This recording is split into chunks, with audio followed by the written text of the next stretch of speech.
Je vois que John Numbi a commettre faute moko grave. Il est John Numbi.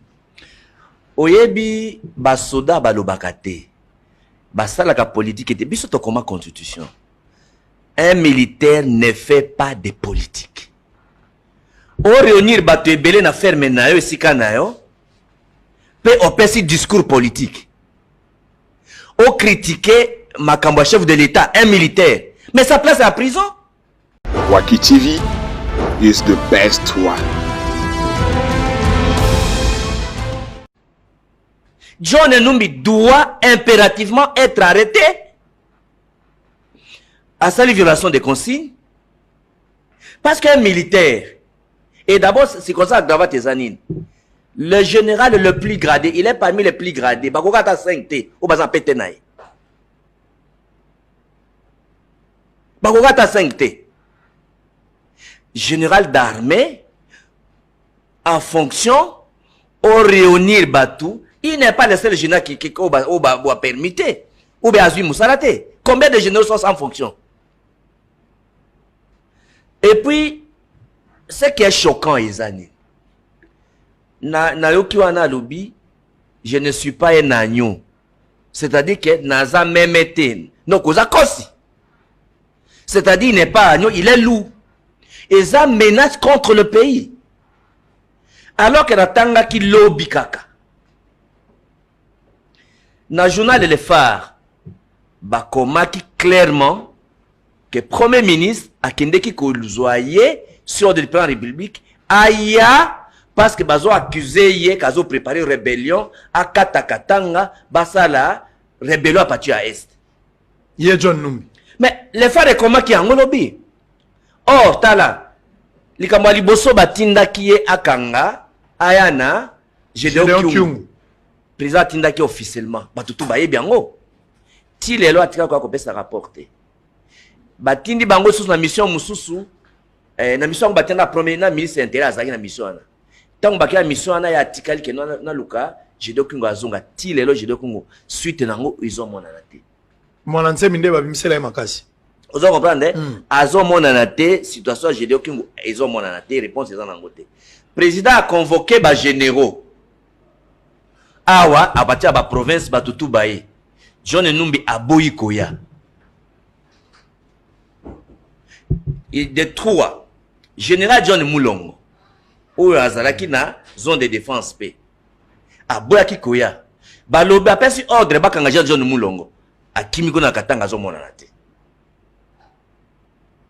le fait que général John Numbi aboya koya akenda mission azonga na Kinshasa te président Bengi ba généraux a été et puis après sa déclaration politique et puis après ses menaces azobosana ici Kawuti que déjà à l'époque ya Kabila on l'a mis hors jeu pour un dossier à Tchébéa alors que kuna major Mwilambo azoloba tout que non John Numbi azana na kati ya makambo wana ya Tchébéa il est sanctionné par les Nations Unies par l'Union européenne par l'Europe et par les États-Unis achana c'était donc mukela bato nzambe abeta to na ngote ako ça appelle remonter na Congo même soka meki rebelo ba kokanga ba komate au capable te donc pour le moment il doit boloko John Numbi sort moko boloko tango ba kokanga dossier nyoso a Tchébé apé zongi mutu ba ko bangate qu'est-ce qu'il va faire un militaire qui fait la police la politique ou la déclaration politique et ça c'est un manque de respect chef de l'État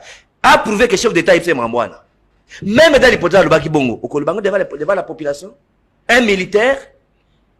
Ils ont induit le chef en erreur. Donc, ok, Premier ministre. Alors, Makambo Oyo lobby à Premier ministre. Violation à la Constitution. Non.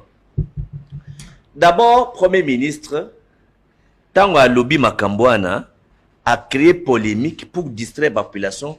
Pourquoi aïe na John Numbi? D'ailleurs, à Kobimisa de ça, John Numbi complice na Mamba John Numbi.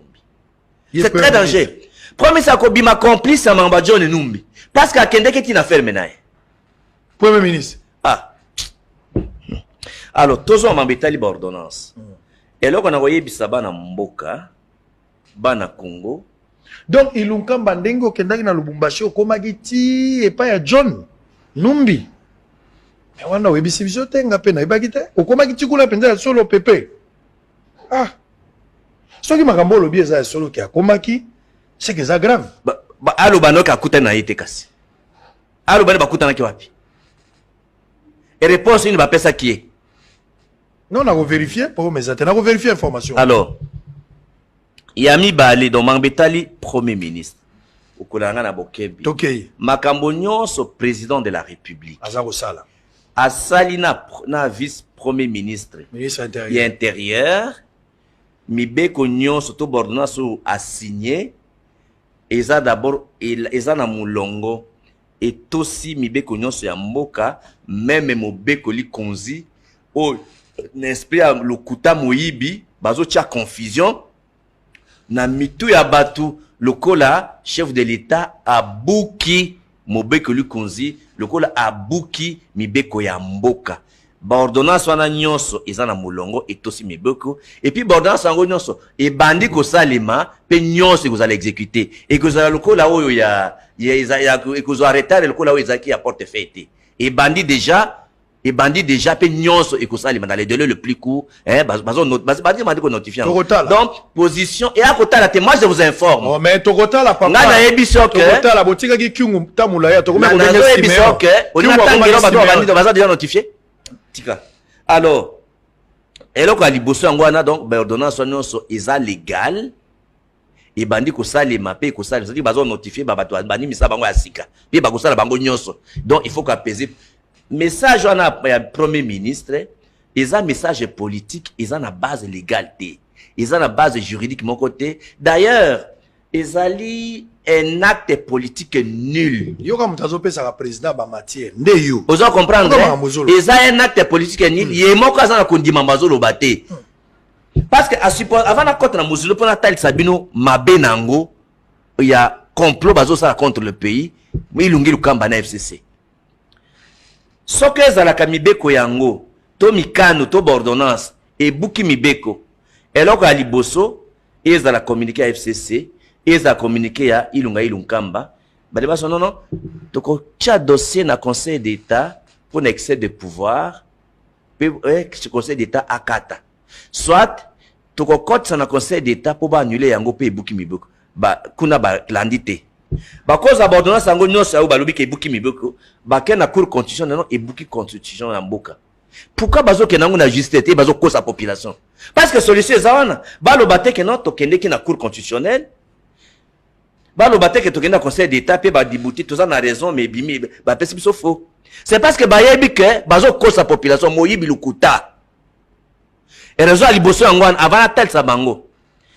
Makambo etali intérim na lingala mukitani. Engi ko lo batino ngana za na kitu ya premier ministre. Na longwe na kita premier ministre yo na kena mission to na beli po na kufi. Parce que tango tu as comme constitution o batali yangote batala na article 90 92 et kotal sabango clairement makamunenge ndenge zali mambo etali intérim c'est-à-dire l'article 90 nde ezotala makambo etali intérim c'est-à-dire que mokitani elingi koloba nini soko premier ministre aza chef de gouvernement tango tozako koma constitution bon soko mutanga akufi mboka pe etelemaka te l'état pe etel omoni l'état azaka lokola mai ya fleuve mai ebale telemaka te l'état aza bongo alalaka pongi te etelemaka te repos ezalaka te donc ata seconde de mon côté l'état ki osaka no l'état atelemi donc soko chef de gouvernement aza te l'état ekotambola ndeni nde totiaki na constitution na article 90 ke non mutu moko ifa azwa mokitani na ye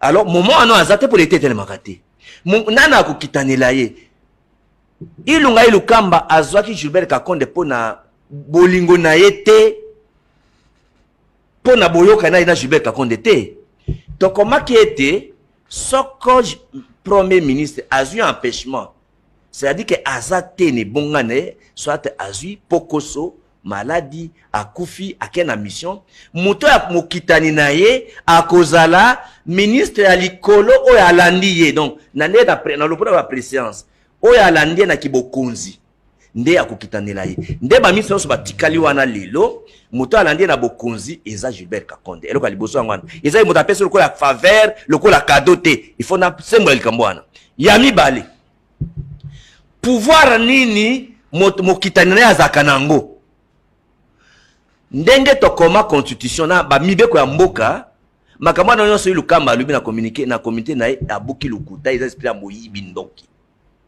ki motema mabe pe sabotage ya mambo ya président mboka eli koloba nini tango mokitani na ye azwi ebonga ya kibokonzi sango mokonzi aza na pouvoir ndenge moko na premier ministre comme titulaire po azwa décision akosenga autorisation te ministre intérieur non tant azwi ebonga ya premier ministre intérimaire tant azwi ebonga à la première seconde là dès qu'azwi ebonga wana intérim aza obligé akobenga na téléphone te non papa ndenge eza bord boye nazoyebisa bino mambo ya sembo oyo alobi ke frère Diongo akosi na mettre à défi tous les juristes ya FCC na kabina ili mwelu kamba baya koloba ke frère Diongo akosi aya na mibeko etasi ke frère Diongo akosi tous les chercheurs même bato aza na kati ya FCCT tous les chercheurs tous les spécialistes ndenge eza boye na mboka na biso intérimaire to mokitani bon t'en fais exemple soko ya kufaki avec d'autres na kufa tata la muka nanu oye pesa ko sande nini soko aza na hôpital par exemple na SMK na age aza nango azo koloba te moke ko telema donc batuna ka information te batuna ka autorisation te approbation te donc aza na pouvoir lokola titulaire et bon principe ezali ya intérimaire anomaka te mazo assumer bazo landana nuna yebisa yo nanu principe awa za nuna yebisa na simbo na bola na boke na simbo nanu awa eza intérim ya premier ministre donc azui nyonso soko ya tango zolobana wana zoloba expédier les affaires courantes wana eza intérim te expédier les affaires courantes mona kola chibala makambo esili mais bazo expédier ba affaires courantes na moni pe chibala na marche ouais vous allez comprendre ko expédier les affaires courantes eza différent dans semaine intérim a peu confusion délégation des pouvoirs c'est-à-dire que moi pouvoir na opesi ndabu na mutu délégation à pouvoir to tchango na article 92 a peu confusion mito abato intérim eza délégation à pouvoir te c'est-à-dire que neto comment constitution premier ministre kozwa ndambo ya pouvoir na apesi mutu mais délégation des pouvoirs basala kayango président nini titulaire aza en place nige za bona za pouvoir moko na zubo na bureau na kuna petit mo pouvoir kuna mais oza sur place mais intérim mutu aza absent o moni confiance mutu abato intérim mutu aza te délégation des pouvoirs mutu azali mazwi ndambo apesi na mutu eza kawana te bango bayebi bongo bango nyonso tokende nanu mpo balobi ke eza mabe mpo télévision olobi eza na temps mingi TV eza radio tokomi déjà na suka balobi ke non kokoma na suka te parce que tokoma na suka te eza ngonga tobandi nanu te tobandi déjà si to si makambo balobi ke banome bato ebuki mibeko basiéger na conseil des ministres te baproposer yango na conseil des ministres te badélibéré yango te bongo na bongo na kotalisa yo ba ordonnance oyo Kabila asignaka na vice-premier ministre intérimaire alors que Tshibala azalaki sur place na Kinshasa. Ordonnance neza le 11 juin na ordonnance le 21 juin 2018. Boyo kende pa Tshibala. Kende l'immigration, ça la recherche, vous avez une investigation, yako tal sabiso ba ordre de mission Tshibala zaki nango eza cacheté na immigration camion ki mboka to akenda ka intérêt. Taki sangala tala. Ordonnance ya liboso. Oye nomaka professeur Vundwawi. Nazo tikela opesa Shadari, opesa Nehemi po ba yibiango. Opesa onani Lokondo, pièce contre pièce. Opesa pe onani Jean-Marie Kasamba. Opesa pe Kabasubabu. Bon. Ordonnance à liboso yango, cameraman zo yango. Apesa pe Papitamba. Ordonnance oyo enoma parce que batongo badro baza en vie. Oyo enoma Vunda et Tepema ko président conseil d'état. Le 11 juin 2018, ba signé nani Joseph Kabila Kabange pour le premier ministre Léonard Shokitondo vice-premier ministre. Moto a communiqué yango, a certifié yango Nehemi Moulani oyo asali marche lelo. Ordonnance liboso ngona pesio ba filmer yango ordonnance ko bomba te yoza cameraman ko filmer ata matanga bakanza de ciao yokola l'accès total bon sur le bibilo ngona ndenge naye na moni yango est nommé à la fonction et au regard du premier du président du conseil d'état monsieur Vundwao TP Mako Félix. Articles sont abrogés toutes les dispositions antérieures contraires à la présente ordonnance. Article 3. Le président du Conseil supérieur de la magistrature est chargé d'exécution de la présente ordonnance qui entre en vigueur à la date de sa signature. Fait à Kinshasa le 11 juin 2018. Joseph Kabila Kabange pour le Premier ministre, Léonard Cheo Kitundu, vice-premier ministre. Pour copie certifiée conforme à l'original le 11 juin 2018, cabinet du président de la République, Nemi Mouilaya Wilonja, directeur du cabinet. Wana Chibalazali, parce que Kabila Zako occupé na mambo Premier ministre, hein? Yo tele Marakao. Bon, okay. Yami Balé, Oya Noma Kabange Numbi lui-même. Oyo, PG la Cour de cassation. Nana signa yango. Tianga la kotanga. Yo moko tanga yango, alo. Nana pesa ba kombo tanga yango. Oya na babilo no betaki na nzela ou na machine na cyber. Tikanga mo na tanga. Non, mais ordonnance est nommée à la fonction au grade de procureur général près de la Cour de cassation, M. Kabang et Numbi Flori. Article 2, sont abrogées toutes les dispositions antérieures contraires à la présente ordonnance. 3. Le président du Conseil supérieur de la magistrature est chargé d'exécution de la présente ordonnance qui entre en vigueur à la date de sa signature faite à Kinshasa le 11 juin 2018. Donc la même date. C'est la même date. C'est la même date. Alors, c'est la même date. C'est la même date. C'est la même date. Okay. Donc, chez Okitundu, Awape Nemi Mouilaya. Aza intérimaire, premier ministre intérimaire de signora. Pour balobi que non, Oya Gilbert Kakona des amas, Tika Okinditi. Bon, Zoa Oyo. Mais la réalisation, prenez, on a besoin de documents. La réalisation, s'il vous plaît, aidez-nous. Oyo Sikoyo, Banoma Minga Nyamakwei Emmanuel, procureur général et à cour constitutionnelle. Toujours Léonard Cheo Kitundu à la même date. Premier ministre intérimaire, alors que Tibala Zawana. Beaucoup ça va Congo. En même temps, réalisation, aidez-nous de l'autre côté. Et nommé procureur général de la Cour constitutionnelle, M. Minga Nyamakwei Emmanuel, article 2. Toutes les dispositions antérieures contraires à la présente ordonnance sont abrogées. Article 3. La présente ordonnance entre en vigueur à la date de sa signature faite à Kinshasa le 11 juin 2018. Joseph Kabila Kabange pour le Premier ministre Léonard Cheo Kitundu. C'est toujours le 11 juin. Le 11, parce que la justice, c'est pas un ministre, un vice-premier ministre intérimaire, alors que le titulaire est là. Chibalaza on a Azali, pour moi, ma bec qui m'a ma bec à Kabila. Tant on sabino que ennemi numéro 1 à Congo, Kabila na FCC. Oyo Anoma Kitoko, président de la Cour de cassation, toujours un président intérimaire. Excellent. Ordonnance est nommée. Na botikala ba copie à ordonnance wana nyonso. Que nous vérifier authenticité nango na journal officiel. Na journal officiel, ndeko modi amvita tozala na biso tozo ya wana pona hotal. Au garde premier président de la Cour de cassation M. Kitoko Kimpele Jérôme. Article 2 sont abrogées toutes les dispositions antérieures contraires à la présente ordonnance. Le président du Conseil supérieur de la magistrature est chargé de l'exécution de la présente ordonnance qui entre en vigueur à la date de sa signature. Fait à Kinshasa le 11 juin, la même date, Kabila Kabange Joseph ou le Premier ministre Léonard Cheo Kitundu, cabinet président de la République, Nemi Mouilaya Wilonja, directeur du cabinet. Oyo Sikoyo, procureur général et à conseil d'État. Nyoso, le même jour. 11 juin, Zara, le roi qui bouille ça. Article 1er est nommé à la fonction et au grade de procureur général près le Conseil d'État, M. Mouchangalusa Ntayondeza Ndi. Article 2. Sont abrogées toutes les dispositions antérieures contraires à la présente ordonnance. Article 3. Le président du Conseil supérieur de la magistrature est chargé de l'exécution de la présente ordonnance qui entre en vigueur à la date de sa signature.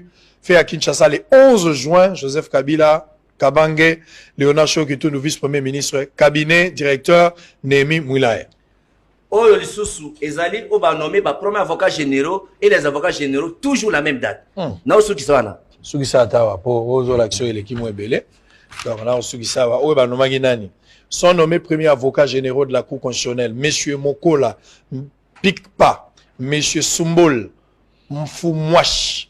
Article 2 sont nommés les avocats généraux de la Cour constitutionnelle, Madame Mobele Boumana Jeanne, Monsieur Kalambay Chikuku Mukish, Madame Banza Sengela Lenge Delphine.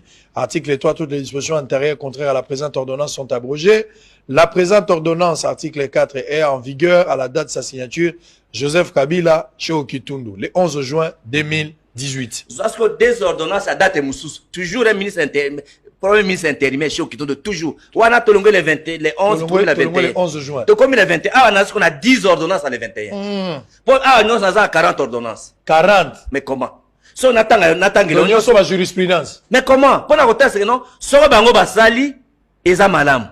Soit moussa sene bango basala qui est commis ma bé. Mais il Qui faut m'a pas ma bé. corriger une erreur par une autre. Ah ouais, c'est RRT. Ah, fais ça Alors, total. oyo sikoyo, Pesa o total. banoma Kalume Numbi ambassadeur. Oui, Les oui. 21. Donc, bah, plan est bon, bah, maranango, hein. Ato liengo banasama iposo maga likolo. Est nommé ambassadeur extraordinaire et plénipotentiaire de la République démocratique du Congo auprès de la Fédération de Russie, M. Kalume Numbi Deni. Les précités bénéficiera pour la durée de ses fonctions, tout ça, machin, mais tu vois l'article 4, le vice-premier ministre et ministre des Affaires étrangères et intégration régionale est chargé de l'exécution de la présente ordonnance qui entre en vigueur à la date de sa signature, fait à Kinshasa le 21 juin 2018, Joseph Kabila Kabange pour le premier ministre et Léonard Cheo Kitundu, vice-premier ministre.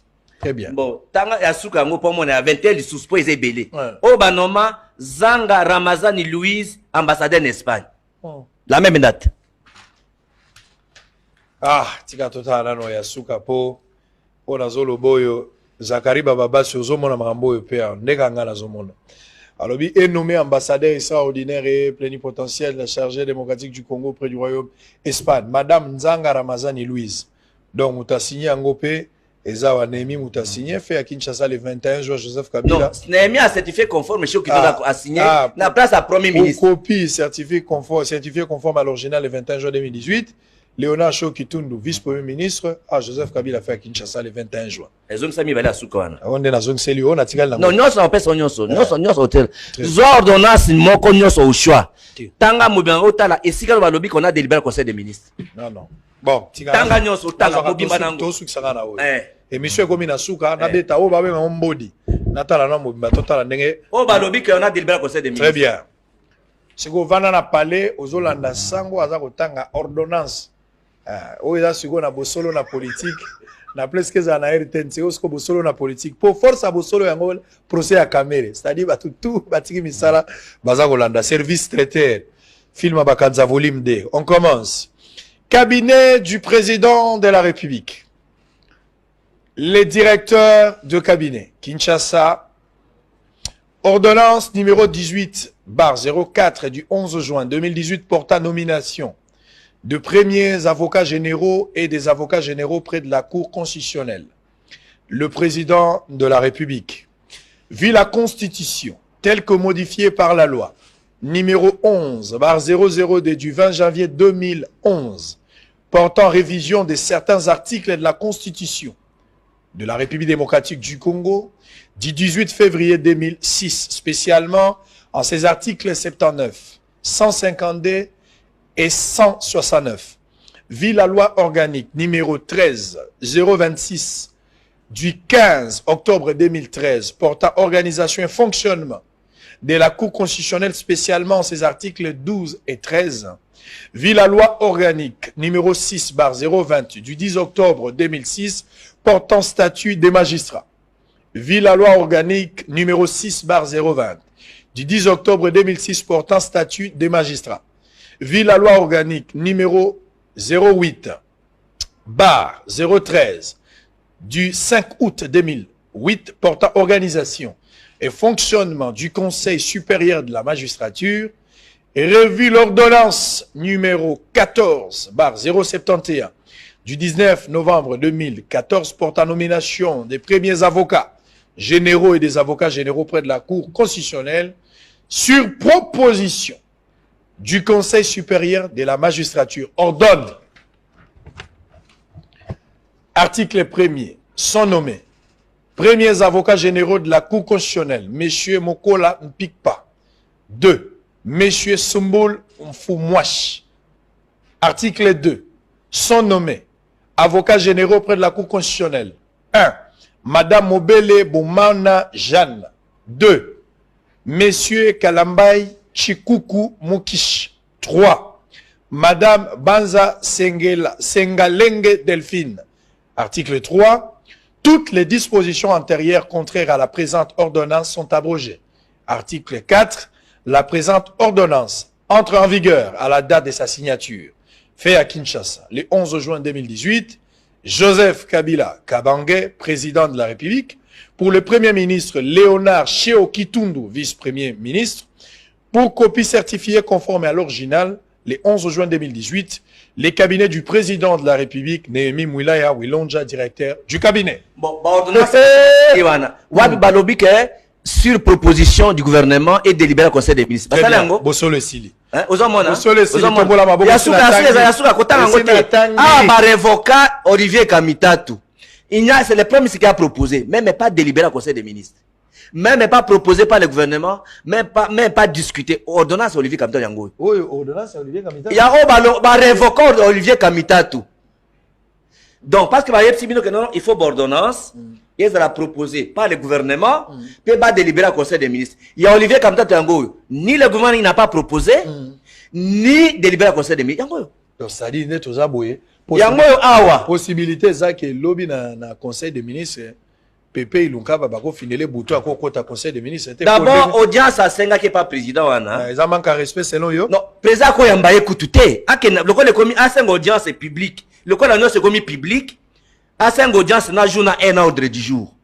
Parce que on a une histoire à Mokili. Un premier ministre a fini comme président, ou m'a respect pas président, il a rébellé contre le chef de l'État. Donc, à quoi yamba écoutez. Très bien. Parce qu'à manquer président de la République, il a rébellion. Le premier ministre a manipulé au Kaboy. On a interpellé le président de la République. Comment ça? Très bien, merci.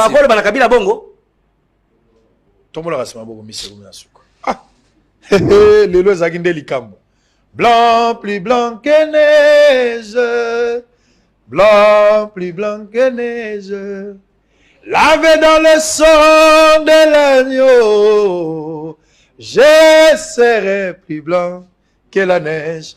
Mbongo ya FCC toko simba te, mbongo ya cash toko zwa te, mbongo ya lamuka toko simba te. Politique peut toko kota te, députation pe na kokende te, naza pe intéressé te. Ndeko Frank Diongo tozo sala résumé, outi ko yebisa ngai ke John Numbi faut bakangaye. Il faut bakangaye. Abuki meboka mboka, soda sa politique te. Très bien. Outi ko lo balanga pe isusu wa que Makamonio so président a sali ezana molongo violation de la constitution ezate. Ezate premier ministre il faut démissionner pour être indiscipliné, en rébellion, à marquer respect pégal par chef de l'État, il faut démissionner. Sinon azo pousser président de la République à senga démission naï. Il est indélicat. Aza motema mabe Olobi aza il faut longwa. Te Olobi phrase mongwana. Il est indélicat. C'est-à-dire que yende gazawana azo tia confusion mitu abato azo akosa sou musana président de la République était parce que a marqué deux fois un premier ministre aza pouvoir tia ko interpeller mkozamboka boye ayokisi mokili soni pe aussi lisi olobi ke lipa o eza ya komata eza responsable na yena FCC ya ba on FCC po ba on baza na finance na gestion nyonso na mbongo azo économie en otage. Très bien, merci. Bosolo na politique ya lelo ekomi na suka to yambaki honorable Frank Diongo a lobby pe apesi maele na ye ndenge na lobaki jeune akoleka mpaka na bilamba me na bitendi te wana boyebi yango biso ata to lobby me bakolo baza bato bamonaki mwa mingi. Le débat est ouvert, marche à FCC, marche à cash, na marche à lamuka na ba marche misato wana nazozwa. Merci. Na ke na journal officiel ya gimwa dia vita na koya naza kotuna bino na ba marche misato sondage ezali bosolo.cd kota na site boko tebele bo visiter site information en temps réel bino boko mi pesa pour na concours date est maintenu pour le 27 octobre to delo Waki TV is the best one.